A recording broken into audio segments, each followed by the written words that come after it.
आईनी हिंदी के एक नए एपिसोड में आपका स्वागत है, जहां आपके लिए लेकर के आते हैं इंडियन डिफेंस की प्रमुख अपडेट्स को। सबसे पहले अपनी पहली अपडेट में हम बात करने वाले हैं मिग 29 अपग्रेड को लेकर के आई एक बड़ी अपडेट के बारे में। दोस्तों, हम सब जानते हैं कि मिग 29 भारतीय वायुसेना और भारतीय नौसेना दोनों की सर्विस में हमें देखने को मिलते हैं और ये एयरक्राफ्ट काफी कारगर एयरक्राफ्ट है और इसी बीच एक बड़ा फैसला लिया गया है।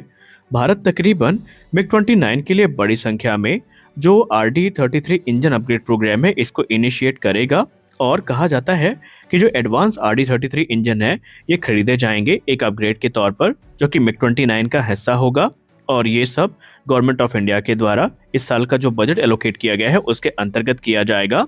हालांकि इस समय तक ये स्पष्ट नहीं है कि ये जो इंजन परचेज की जानी है क्या ये भारतीय वायुसेना के मिग 29 फाइटर जेट्स के लिए है या ये भारतीय नौसेना के फाइटर जेट के लिए भी करी जा रही है। खैर, आपको बता दें, भारतीय वायुसेना और भारतीय नौसेना दोनों मिग 29 जेट्स को ऑपरेट करते हैं और 2035 तक ये इसी प्रकार भारतीय वायुसेना की सर्विस में हमें देखने को मिलेगा।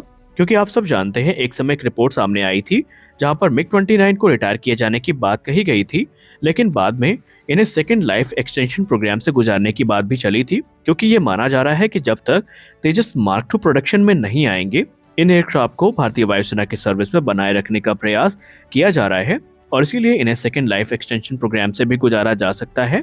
और अगर ऐसा हुआ तो ये जो एयरक्राफ्ट है हमें 2035 तक सर्विस में देखने को मिलने वाले हैं। खैर, आपको बता दें कि हिंदुस्तान एरोनॉटिक्स लिमिटेड के द्वारा ये जो RD-33 इंजन है इनका निर्माण भारत में ही किया जाता है और 2007 से लगातार ये इंजन भारत में बनाए जा रहे हैं। अब तक तकरीबन 140 की संख्या में ये इंजन बनाए जा रहे हैं। हालांकि अभी नंबर्स को लेकर के स्पष्टीकरण सामने नहीं आया है, लेकिन माना जा रहा है कि एक बड़ी संख्या में ये जो इंजन्स हैं ये खरीदे जाएंगे। अगली बड़ी अपडेट आ रही है Su-75 चेकमेट को लेकर के। दोस्तों, एक तरफ जहां भारत को रूस जो है अपना एडवांस फाइटर एयरक्राफ्ट बेचने का हर वो प्रयास कर रहा है जिससे कि भारत इस एयरक्राफ्ट को खरीद सके, लेकिन भारत की तरफ से कोई पॉजिटिव रिस्पॉन्स न मिलने के बाद अब रूस के जो आला अधिकारी हैं उन्होंने यहाँ तक कह दिया है कि वो कॉस्ट को ऑप्टिमाइज कर सकते हैं। यानी भारत को लुभाने के लिए रूस सस्ते दाम में भारत को ये जो एयरक्राफ्ट है ऑफर करने के लिए तैयार हो रहा है। आपको बता दें कि रूस का प्रयास ये रहा है कि भारत को Su-75 प्रोग्राम के अंतर्गत आमंत्रित किया जाए और उनके साथ मिलकर के एक सिंगल इंजन फाइटर एयरक्राफ्ट का निर्माण किया जाए जो कि क्रमशः रूस और भारत दोनों की जरूरतों को पूरा कर सके। लेकिन भारत अभी भी अपने एमका प्रोग्राम को लेकर के प्रतिबद्ध है और भारतीय वायुसेना ने प्रमुख ने अभी तक ये कहा है कि अभी भारतीय वायुसेना किसी विदेशी 5th जनरेशन फाइटर एयरक्राफ्ट की तरफ नहीं देख रही है। हालांकि आपको बताते चलें कि Su-75 चेकमेट वो पहला एयरक्राफ्ट नहीं है जिसको लेकर के रूस ने भारत को ऑफर किया हो। इससे पहले काफी एग्रेसिव वे में रूस ने भारत को अपना जो Su-57 फैलन है ये भी ऑफर किया है और माना यह जा रहा है कि Su-57 फैलन का जो जॉइंट प्रोडक्शन है इसका ऑफर भी भारत को दिया गया है। हालांकि भारत ने इस प्रोग्राम को वर्ष 2007 से 9 के बीच में ज्वाइन किया था इस उद्देश्य के साथ कि भारत में इन एडवांस फाइटर्स का निर्माण किया जाएगा और भारत की जरूरतों को ये पूरा भी करेंगे। लेकिन बीतते समय के साथ भारत को ये समझ में आ गया कि जिस उद्देश्य के साथ उन्होंने इस प्रोग्राम को ज्वाइन किया था ये उसकी पूर्ति नहीं कर पा रहा है और इसके चलते भारत ने इस प्रोग्राम से बाहर जाना ही ठीक समझा और वर्ष 2018 में भारत ने इस प्रोग्राम से खुद को अलग कर दिया। लेकिन अब फिर से रूस नए नए ऑफर्स के साथ भारत को यहाँ पर आमंत्रित कर रहा है। रूस का ऑफर सिर्फ Su-57 या Su-75 तक सीमित नहीं है, बल्कि रूस ने भारत को एडवांस AL-41 इंजन का भी प्रस्ताव दिया है।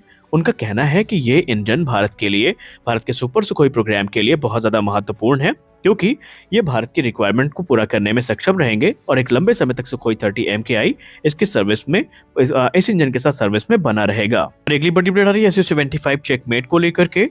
दोस्तों, एक तरफ जहां भारत को रूस जो है अपना एडवांस फाइटर एयरक्राफ्ट बेचने का हर वो प्रयास कर रहा है जिससे कि भारत इस एयरक्राफ्ट को खरीद सके, लेकिन भारत की तरफ से कोई पॉजिटिव रिस्पांस न मिलने के बाद अब रूस के जो आला अधिकारी हैं उन्होंने यहां तक कह दिया है कि वो कॉस्ट को ऑप्टिमाइज कर सकते हैं। यानी भारत को लुभाने के लिए रूस सस्ते दाम में भारत को ये जो एयरक्राफ्ट है ऑफर करने के लिए तैयार। हमारी अगली बड़ी अपडेट केनिया को लेकर के आ रही है। दोस्तों, आपने रिसेंटली एक अपडेट के बारे में सुना होगा जहां पर यह कहा गया था कि भारत अपने लाइट कॉम्बैट हेलीकॉप्टर और लाइट कॉम्बैट एयरक्राफ्ट को केनिया के सामने प्रस्तुत कर रहा है और इस उम्मीद के साथ कि केनिया इनको खरीदेगा। तो एक रिपोर्ट सामने आई है जो कि काफ़ी इंटरेस्टिंग है, जहां पर यह बताया जा रहा है कि भारत ने ऑफिशियली केनिया के सामने जो लाइट कॉम्बैट हेलीकॉप्टर है इसको प्रस्तुत किया है दरअसल इस समय केन्या और भारत के बीच में second India Kenya defence exhibition और सेमिनार का आयोजन किया गया है नैरोबी में। और इस दौरान भारत के द्वारा हिंदुस्तान एरोनॉटिक्स लिमिटेड के द्वारा विकसित किया गया जो लाइट कॉम्बैट हेलीकॉप्टर प्रचंड है, ये ऑफर किया गया है, जो कि हाई एल्टीट्यूड वॉरफेयर के लिए एक उपयुक्त हेलीकॉप्टर माना जा रहा है। इस एग्जीबिशन के दौरान केन्या के डिफेंस मिनिस्टर जो थे वो मौजूद थे। केन्या के सेना के जो सीनियर ऑफिशियल्स हैं वो भी मौजूद थे। प्रचंड की बात करें तो ये अपने मनोवरबिलिटी फायर पावर के लिए जाना जाता है और ये दुनिया के उन इकलौते हेलीकॉप्टर्स में से एक है जो कि हाई एल्टीट्यूड वॉरफेयर को काफ़ी अच्छे से पूरा कर सकते हैं। इसका इस्तेमाल हाई एल्टीट्यूड एरिया में reconnaissance, search and rescue, close air support mission के लिए किया जा सकता है। आपको बता दें कि इसके अलावा भारत ने केन्या को दूसरे मिलिट्री इक्विपमेंट जिसमें धनुष आर्टिलरी गन सिस्टम, इसके अलावा एंटी ड्रोन सिस्टम और भी कई इंपॉर्टेंट सिस्टम हैं जो ऑफर किए हैं। और रिपोर्ट में यह दावा किया जा रहा है कि केन्या भारत के प्रस्ताव से काफी ज्यादा प्रभावित हुआ है और आने वाले भविष्य में वो भारत को कुछ बड़े ऑर्डर दे सकता है, जिसका मतलब ये है कि भारत में जो डिफेंस एक्सपोर्ट की संभावनाएं हैं ये और भी ज्यादा प्रबल होने वाली है। खैर, केन्या इकलौता ऐसा देश नहीं है जिसको भारत अपने सिस्टम एक्सपोर्ट करने का प्रयास कर रहा है। इसके अलावा आपको बता दें नाइजीरिया के साथ भी बातचीत चल रही है और नाइजीरिया के साथ जो बातचीत चल रही है ये लाइट कॉम्बैट एयरक्राफ्ट को लेकर के चल रही है और माना जा रहा है कि उनसे जो पॉजिटिव रिजल्ट है ये हमें देखने को मिलेंगे। हमारी अगली बड़ी अपडेट सुपर सुखोई प्रोग्राम को लेकर के आ रही है। एक तरफ जहां हम लोग काफी लंबे समय से भारत के अलग अलग जो डिफेंस प्रोक्योरमेंट है इनका इंतजार कर रहे हैं, तो इसी बीच सुपर सुखोई को लेकर के एक बड़ी खुशखबरी सामने आई है।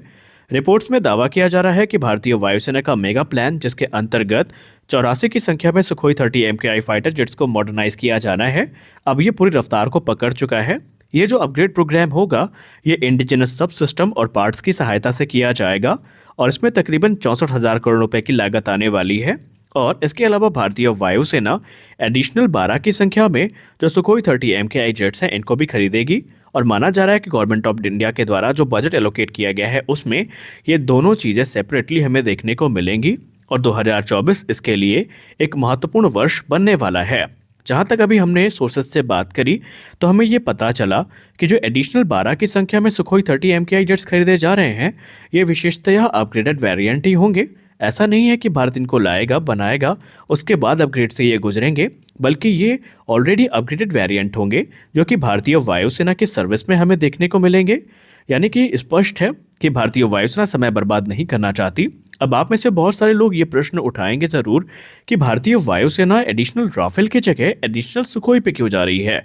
उसके पीछे का एक बड़ा कारण है सुखोई 30 MKI भारतीय वायुसेना में एक बड़ी संख्या में है और इनका अगर स्ट्राइक पैकेज देखेंगे तो अधिकतर आपको इंडिजिनस वेपन सिस्टम देखने को मिलेंगे, चाहे वो अस्त्र सीरीज की मिसाइल हो, रुद्रम सीरीज की मिसाइल हो। और ये भारत का इकलौता एयरक्राफ्ट है जो ब्रह्मोस के एयर लॉन्च वेरिएंट को कैरी करने में सक्षम है। आने वाले भविष्य में ये हाइपरसोनिक ब्रह्मोस को भी कैरी करेगा, तो ये भारत के लिए काफ़ी इंपॉर्टेंट बन जाता है। इसके आने से हम सब जानते हैं भारतीय वायुसेना की ताकत कई गुना ज़्यादा बढ़ी है और यही कारण है कि भारतीय वायुसेना नहीं चाहती कि इतने कैपेबल फाइटर एयरक्राफ्ट उनकी सर्विस से जल्दी बाहर हो और यही कारण है कि भारतीय वायुसेना अब आगे की जो प्रक्रिया है वो काफ़ी अच्छे से बढ़ा रही है। और हम आशा करते हैं कि सुपर सुखोई प्रोग्राम हमें 2024 के अंत तक या 25 के शुरुआत में देखने को मिल जाए। तो आज के इस वीडियो में बस इतना ही। हम आशा करते हैं ये वीडियो आपको अच्छा लगा होगा। वीडियो अच्छा लगा तो वीडियो को लाइक करिए, नए हैं चैनल को सब्सक्राइब करिए। मिलते हैं अगले वीडियो में, तब तक के लिए जय हिंद।